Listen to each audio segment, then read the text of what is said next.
So Tammy and Madeline, Emma, Mr. and Mrs. Moore, thank you for inviting me to speak today. It is a privilege. Alex and I worked together in weatherization for the last 16 years, and we've worked together at 3 different companies. And of course, one of my fondest memories of Alex is Halloween. And he never disappointed us. He always made us laugh. We were always thrilled when Halloween happened on a weekday, because then we would get to see his costume. And I remember so vividly, my favorite one was one year when he showed up and he had taken this big box and he cut these armholes out and he decorated it with this fancy paper, a big bow around it, climbed inside, had a gift card, walked around the office, and it said, "To women from God." And of course, who else could get away with that? Who else could get away with telling everybody, I am God's gift to women? And we laughed. And then we laughed some more, but the truth is he was. He was a gift to all of us. Alex had a special way about him. He had the respect of the side of our network that shows up in button-downs and ties, but he also had the respect of our network that shows up in those crawl spaces, and those attics, in the places where those critters go, that go there to die, and no one wants to ever look in. He had the respect of those people, and he had that respect because of his amazing work ethic. Alex never left the heavy lifting to the next guy. We knew that when those last-minute requests would come in, Alex was on it, whether it was on the days that he was having a spontaneous lunch with his daughters, or it was when he was driving down to the river and he got the call from our client, we need a new allocation run.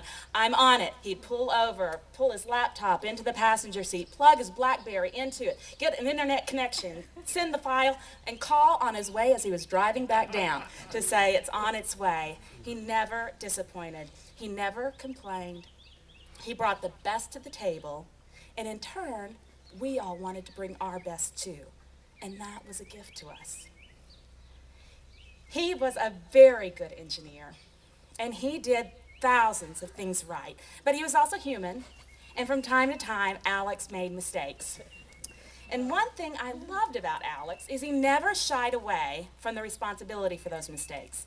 If he backed a 28-foot truck into the side of a van without even knowing it, he would stand up and he'd say, "My fault, I'll make it right." And of course, we never could let him do that. We all banded together. If he sent the wrong file, if he forgot to do something, he always took responsibility. He never made excuses. He simply owned it and tried to remedy it. And when he made a really big mistake, one that he felt really bad about, one that would make someone else's job harder, that's when he made us laugh. By far, my favorite penance was not to me. My favorite penance was to our client. And I can't remember now what he did, but our client was really disappointed, and he knew it. And so he kind of moped around for a few minutes, and then he sent off an email, and he said, "Sorry about that, but here's something that might cheer you up." And attached was this mud flap. And then as you looked closer, you saw it was a picture of Alex posing shirtless for the big black truck that he had just bought Tammy. And I saw it back here on the table. You must see it. It cheered up our client and has cheered us up for years since. In every instance, Alex demonstrated to this network it is okay to make mistakes. It isn't the end of the world. There is merit in owning your errors, and there is forgiveness close at hand. And that was a gift to us. As you all know, and you have all experienced, he made us laugh, and then he made us laugh some more. What was wonderful about working with Alex is he loved laughing at his mishaps almost as much as we loved hearing about them. And I remember the first time I traveled with Alex, we were in Denver, and I didn't know him, but he came running into this meeting at the last minute, obviously right out of the shower, his hair still wet, and he sits down, and mid-morning I noticed that his hair wasn't really drying.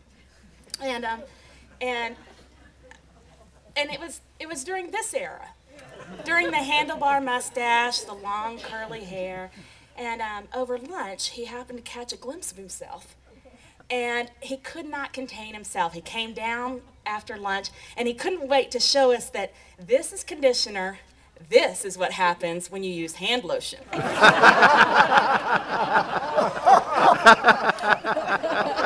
And we laughed. And he had to tell us because we were all wondering, why? What's wrong with this guy's hair?